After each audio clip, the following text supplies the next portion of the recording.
Hey YouTube, this is Miguel Delgado aka Chef Miguelito and welcome to Chef Miguelito TV. Today I'm gonna show you how to make pickled onions. Let's go!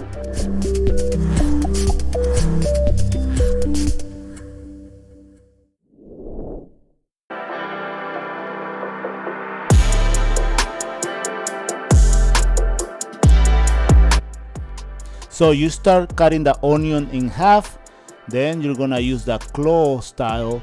So basically this is how you cut onions the safe way without cutting your fingers.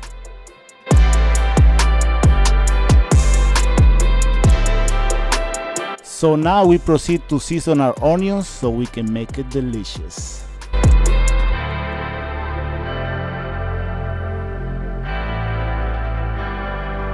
So in a medium pot, you're gonna add 2.5 cups of boiling water and then 1 tablespoon of sea salt.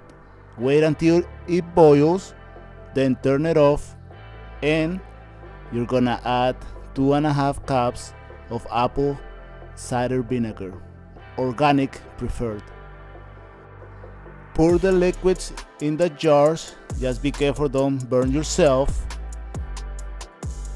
So you're gonna press the onions gently so it can be submerged in the liquids. Then you're gonna place the lids and wait for at least 30 minutes until it cools down so you can put it in the fridge. This is Chef Miguelito checking out, and if you like this recipe, like my video, comment down below if you like it or not, subscribe my channel so I can bring more recipes like this, and I'll see you in the next video.